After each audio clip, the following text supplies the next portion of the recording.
बिस्मिल्लाहिर्रहमानिर्रहीम, अस्सलाम वालेकुम। Welcome to my YouTube channel maths with Afsha. Class 7 आज हम करने जा रहे हैं एक्सरसाइज 5 के मल्टीपल चॉइस क्वेश्चन। इससे पहले एक्सरसाइज 5 विद ऑल क्वेश्चंस में अपलोड कर चुकी हूँ। आज इसके एमसीक्यूज करेंगे। फर्स्ट पे कहा गया select the correct answer from the given option. If 22:11 is equal to 48:x, what is the value of x। ये क्वेश्चन बच्चों हमने जो सॉल्व किए हैं, ठीक है, एक्सरसाइज 5 में, ये उसी से रिलेटेड सारे के सारे क्वेश्चंस हैं। आपने उसी पैटर्न पे करने हैं। डायरेक्ट वेरिएशन और इनवर्स वेरिएशन का रूल इन पे अप्लाई करना है। जहां पे डायरेक्ट वेरिएशन होती होगी वहां पे डायरेक्ट वेरिएशन का रूल अप्लाई करना है, और जहां पे इनवर्स वेरिएशन होती होगी तो वहां पे इनवर्स वेरिएशन का रूल अप्लाई करना है। डायरेक्ट वेरिएशन में क्या करना होता है कि आपने जो है ऊपर से नीचे की तरफ वैल्यू को लाना होता है, एक साइड की वैल्यू, और जबकि इनवर्स वेरिएशन में क्या करना होता है, नीचे से ऊपर की तरफ वैल्यू को लिखना होता है। अब यहाँ पे हमें जो दिया गया है, if 22:11 is equal to 48:x, what is the value of x है। आपने इसको सॉल्व करना है। सॉल्व करने के बाद x की वैल्यू फाइंड करनी है, कौन सी वैल्यू इसकी आएगी। ठीक है, तो इसको सॉल्व कर लेते हैं। इसको सॉल्व करने के लिए मैंने यहाँ पे लिख लिया है, ठीक है, ये आप देख सकते हैं 22:11 इज इक्वल टू 48:x लिख लिया है। अब जैसे हम प्रीवियस क्वेश्चन में करते आए, हम क्या करते रहे थे कि रेशियो को हम खत्म करके, ठीक है, कैसे लिखते थे, यहाँ पे 22/11 और यहाँ पे मैं क्या लिख दूंगी 48/x। ठीक है, अब क्या करेंगे, क्रॉस मल्टीप्लिकेशन कर लेंगे। यहाँ पे क्रॉस मल्टीप्लिकेशन हो जाएगी, 22x हो जाएगा और 48 × 11 हो जाएगा। तो अब 22x को ऐसे लिखेंगे, 48 को 11 के साथ मल्टीप्लाई करेंगे। आप डायरेक्ट मल्टीप्लाई कर लें, ठीक है, या फिर ये वाली टर्म इधर लाएंगे तो फिर कटिंग भी कर सकते हैं। तो 48 को 11 के साथ जब मल्टीप्लाई करेंगे तो आपका आंसर आ जाएगा 528। अब x 22 आपस में दोनों मल्टीप्लाई हो रहे हैं, हमें x की वैल्यू चाहिए। x की वैल्यू के लिए मैं क्या करूंगी, 528 यहाँ लिख के 22 जो यहाँ पे मल्टीप्लाई हो रहा है दूसरी तरफ ला के इसको डिवाइड की फॉर्म में ले आएंगे। ठीक है, फिर क्या करेंगे कि इसको हम रिड्यूस करेंगे। 2 के टेबल पे इसको रिड्यूस कर लेते हैं। देखिए 2 1 ज़ा 2, ठीक है, 2 1 ज़ा 2 और यहाँ पे 2 2 ज़ा 4, 2 6 ज़ा 12, 2 4 ज़ा 8। अब 11 के टेबल पे कर लेते हैं। 11 1 ज़ा 11, 11 2 ज़ा 22। तो यहाँ से 26 में से 22 माइनस करेंगे, 4 बचेगा, 4 इसके सामने लगेगा, 44 हो जाएगा। 11 4 ज़ा 44, ठीक है, 44 बन चुके हैं, 11 4 ज़ा 44 आ जाएगा। तो अब यहाँ से आंसर हमारा क्या आ रहा है, यहाँ सॉल्व करने के बाद 24 आ रहा है। ठीक है, ये बच्चों मैंने आपको सॉल्व करके दिखा दिया। तो अब इसका आंसर हम देखते हैं, हमारा जो 24 आया है गिवन ऑप्शन में 24 है या नहीं है। ठीक है, तो यहाँ पे हम देख सकते हैं कि ऑप्शन हमारे पास है, ए पे 2 है, बी पे 24, सी पे 96, डी पे 11। तो हम क्या करेंगे, 24 हमारा ये आंसर आ रहा है। हम इसको क्या करेंगे, हम इसको या तो टिक लगा लेंगे या इसको सर्कल कर लेंगे। तो मैं इसको यहाँ पे सर्कल कर लेती हूँ। ऑलरेडी टिक लगे हुए हैं लेकिन मैं आपको सर्कल के जरिए शो कर रही हूँ। सेकंड में कहा गया if 1500:x is equal to 100, what is the value of x। अब यहाँ पे इस साइड पे ना इक्वल के बाद a की वैल्यू गिवन है। आपने इससे कंफ्यूज नहीं होना है कि यहाँ रेशियो के बाद एक और वैल्यू होनी चाहिए थी। ठीक है, इससे कंफ्यूज नहीं होना, आपने वही पैटर्न करना है और उससे x की वैल्यू को फाइंड कर लेना है। x की वैल्यू फाइंड करनी है, आपके पास ऑप्शन दिएंगे, a is equal to 300, b is equal to 5, c is equal to 75 और d इज इक्वल टू 15। ठीक है, तो अब हम क्या करेंगे, हम इसी तरह जैसे हमने पहले जो क्वेश्चन था इसको सॉल्व करके आंसर निकाला था, इसको भी ऐसे ही करेंगे। तो यहाँ पे आप देख सकते हैं मैंने इसकी ये स्टेटमेंट यहाँ पे बना ली है, 1500:x इज इक्वल टू 100। अब क्या करेंगे, रेशियो साइन खत्म करेंगे तो 1500/x हो जाएगा और 100 इसके साथ रेशियो साइन नहीं है, 1 भी, कुछ भी दूसरी क्वांटिटी नहीं है, तो हम इसके नीचे 1 लगा लेंगे। ठीक है, फिर करेंगे क्रॉस मल्टीप्लिकेशन। क्रॉस मल्टीप्लिकेशन में ये टर्म इससे मल्टीप्लाई हो जाती है, ये टर्म इससे मल्टीप्लाई हो जाती है। तो ये जो है 100 इसके साथ मल्टीप्लाई हो जाएगा या x इसके साथ जाके मल्टीप्लाई हो जाएगा तो 100x हो जाएगा, और 1500 जो है 1 से मल्टीप्लाई होकर 1500 हो जाएगा। हमने x की वैल्यू फाइंड करनी है तो 100 इसके साथ मल्टीप्लाई है, दूसरी तरफ लेके आएंगे तो डिवाइड की फॉर्म में इसको ले आएंगे। ठीक है, अब क्या करेंगे, अब हम कटिंग कर लेंगे। सिंपल सी बात है, ये 2 0 इसके इस 2 0 से कट कर दें, 2 0 से कट जाएंगे तो क्या बच जाएगा 15। तो ये हमारा यहाँ सॉल्व करके आंसर आ रहा है। अब 15 देखते हैं कि गिवन ऑप्शन में 15 है या नहीं। आप देख सकते हैं सेकंड क्वेश्चन के जो हमें ऑप्शन दिए गए हैं उसमें हमें ए पे 300, बी पे 5, सी पे 75 और डी पे 15 दिया गया है। तो 15 हमारा ठीक है, तो हम क्या करेंगे, 15 को सर्कल कर लेते हैं। थर्ड पे आ जाए, how much distance does a train cover in 1 1/2। ठीक है, आवर्स यानी 1 घंटा 30 मिनट में। When travelling at a speed of 80 kilometre per hour, वो कह रहे हैं कि डिस्टेंस से ट्रेन कितना कवर करती है 1.5 घंटे में, और स्पीड जो है कितनी है ट्रेन की 80 किलोमीटर पर आवर है। तो आपको 4 ऑप्शन दिए गए, आपने इसी तरह क्वेश्चन को सॉल्व कर लेना, सॉल्व करने के बाद आपने इसका आंसर निकाल लेना है। तो मैंने यहाँ पे आप देख सकते हैं यहाँ पे लिखा है डिस्टेंस, क्योंकि हमें डिस्टेंस फाइंड करना है। तो डिस्टेंस हमने फाइंड करने के लिए मैंने यहाँ पे क्वेश्चन मार्क लगा लिया। टाइम हमें दिया गया है 1 एडिशनल 1/2 मतलब 1 घंटा और आधा घंटा, ठीक है, यानी 1.5 घंटा हमें दिया गया है। तो अब इसकी क्या करेंगे, पहले एडिशनल फॉर्म को खत्म कर देते हैं। 2 1 ज़ा 2 और इसमें 1 ऐड करेंगे 3 हो जाएगा, 3/2 हो जाएगा। स्पीड दी गई 80 किलोमीटर पर आवर दी गई है। डिस्टेंस जब हमने फार्मूला उसके लिए अप्लाई करना होता है, जब भी हमने डिस्टेंस फाइंड करना होता है तो उसके लिए फार्मूला होता है S × T, यानी speed multiply by time. Speed अब हमें गिवन है, स्पीड 80 दी गई है, वो मैंने लिख दिया है। टाइम जो है कितना दिया गया हमें 3/2, यानी ये जो घंटा के हिसाब से दिया गया ना ये टाइम है ना हमारा, तो हम 3/2 लिखेंगे। अब इसकी कटिंग कर लेते हैं। यहाँ पे देखें 2 1 ज़ा 2, 2 4 ज़ा 8 और 0, तो 40 मल्टीप्लाई बाय 3 आ चुका है। 40 को 3 से आप मल्टीप्लाई करेंगे तो 120 आ जाएगा, ठीक है। तो अब ये हमारा आ चुका है 120। अब देखते हैं कि आंसर्स हमारा इसके साथ जो गिवन ऑप्शन है उसके साथ मैच कर रहा है या नहीं। यहाँ पे देखें हमें आंसर दिए गए हैं, ए पे 90 किलोमीटर, बी पे 100 किलोमीटर, सी पे 120 किलोमीटर और डी पे 150 किलोमीटर। तो हमारा आंसर आ रहा है 120। तो सी वाला ऑप्शन ठीक है, तो हम सी को टिक लगा लेते हैं या सर्कल कर लेते हैं, या आपकी चॉइस है, कुछ भी कर सकते हैं। फिर उसके बाद है 4 पे, by increasing R S 16.50 in the ratio 5:3। ये क्वेश्चन भी बच्चों हम इस तरह का कर चुके हैं एक्सरसाइज 5 में, आप ऊपर देख सकते हैं। क्वेश्चन नंबर 4 जो था हमने इसी पैटर्न से किया था। क्वेश्चन नंबर 4 का पैटर्न आपने इस एमसीक्यूज जो है आपको दिया गया 4 नंबर पे इस पे अप्लाई करना है और आपने इसका आंसर फाइंड कर लेना है। तो इसके लिए आप देख सकते हैं यहाँ पे मैंने 4 का जो है ऑप्शन फाइंड करने के लिए यहाँ पे लिख लिया। इंक्रीज इन रेशो हमें कितना दी गई 5:3। फिर हम इसमें क्या करते थे, new quantity ratio old quantity. New quantity हमने करनी होती है फाइंड, ओल्ड क्वांटिटी हमें दी गई है क्वेश्चन में ही 16.50 और इज इक्वल टू 5:3। अब इसको हम क्या करेंगे, इस तरह लिख लेंगे x बाय 16.50 और यहाँ 5/3। रेशो साइन खत्म हो चुका है, अब इक्वल के फॉर्म में आ चुका है। अब यहाँ पे करेंगे क्रॉस मल्टीप्लिकेशन, ये क्रॉस मल्टीप्लिकेशन हो रही है, ठीक है। तो ये 3x के साथ मल्टीप्लाई हो जाएगा और 16.55 के साथ जाके मल्टीप्लाई हो जाएगा, ठीक है। अब आप देखें कि यहाँ पे इसके साथ 3 मल्टीप्लाई हो रहा है, तो हम इसको इस तरफ लेके आ जाएंगे तो यहाँ डिवाइड हो जाएगा। दूसरा ये कि जो 16.50 था इसका मैंने ये पॉइंट खत्म कर दिया है, 1650 लिख दिया और पॉइंट के बाद 2 डिजिट थे तो मैंने 1 के बाद 2 0 नीचे लिख दिया है, ठीक है। फिर उसके बाद क्या करेंगे, उसके बाद हमने यहाँ से करनी है कटिंग, तो इसको 0 को इस 0 से कट कर दें, ठीक है। अब हमारा और क्या कटिंग हो सकती है, 5 के टेबल में 5 2 ज़ा 10 हो सकता है, ठीक है। और फिर मज़ीद अब यहाँ पे क्या क्या बच गया, पहले हम यहाँ पे लिख लेते हैं ताकि आसानी हो जाए। फिर यहाँ पे क्या बच चुका है 3 मल्टीप्लाई बाय 2। अब यहाँ से देखें बच्चों के 3 के टेबल में मज़ीद इसकी कटिंग हो सकती है। देखें 3 5 ज़ा 15, 3 5 ज़ा 15, तो क्या आ चुका है 55/2। 55/2 को अब हम फिर से सॉल्व कर लेते हैं। 55/2 को क्या करेंगे, 55 को अंदर रख लेंगे, तो यहाँ पे रफ में मैं करके दिखाती हूँ। 2 पे डिवाइड कर लेंगे, 2 2 ज़ा 4, ठीक है, 2 7 ज़ा 14, फिर माइनस करेंगे 1 आ जाएगा, पॉइंट लगाएंगे 0.0, 2 5 ज़ा 10। तो हमारा सॉल्व करने के बाद आंसर आ रहा है 27.5। अब देखते हैं कि ऑप्शन में हमारा ये आंसर दिया जा रहा है कि नहीं। यहाँ पे देखें ए पे दिए गए 27.5, बी पे दिए गए 9.90, सी पे दिए गए 2750, डी पे दिए गए 1650। तो ए वाला ऑप्शन हमारा ठीक है, तो हम क्या करेंगे, ए को टिक लगा लेते हैं या सर्कल कर लेते हैं, क्योंकि हमने अभी फाइंड किया तो 27.5 आ चुका है।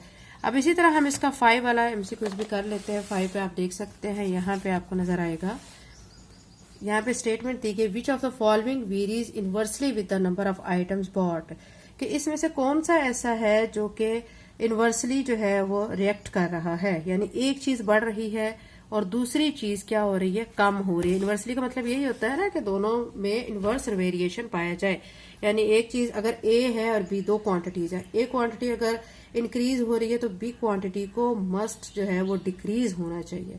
तो अब यहाँ पे हम देखते हैं प्राइस पेड तो नहीं हो सकता, जाहिर बात है बच्चों, हम जितनी चीज खरीदेंगे हमें उतनी ज्यादा जो है प्राइस पे करनी पड़ेगी, तो ये ऑप्शन भी नहीं है। बी ऑप्शन जीएसटी पेड, ये भी नहीं है। लॉयल्टी पॉइंट्स, ये भी नहीं है। डी पे नन ऑफ द अबव, यानी ये सारे जो हैं वो नहीं है, तो ये नन ऑफ द अबव, तो हम क्या करेंगे, डी को टिक लगा लेंगे। 6 पे देखें, 52 man have provision that last for 3 days, यानी 52 आदमी है, ठीक है, 3 days हैं उस पर वो वर्क कर रहे हैं। How many days will the last for 39 man, अगर 39 मैन हो जाते हैं तो फिर जो है वो डेज कितने चाहिए होते हैं, ठीक है। तो इसको अब यानी जब जाहिर बात है बच्चों, यहाँ पे अगर आदमियों की तादाद बढ़ा दी जा रही है, ठीक है, या कम कर दी जा रही है, तो वो इन्वर्स वेरिएशन हो जाएगा, ठीक है। अगर एक चीज कम हो रही है और एक ज्यादा हो रही है तो इन्वर्स वेरिएशन में आ जाती है, तो हम इसको इन्वर्स वेरिएशन के हिसाब से इसको सॉल्व कर लेते हैं और फिर देखते हैं कि हमारा आंसर क्या आ रहा है। तो यहाँ पे मैंने ये लिख लिया है, आप देख सकते हैं, डेज और मैन मैंने लिख लिया है। डेज 3 थे तो मैन कितने थे, 52।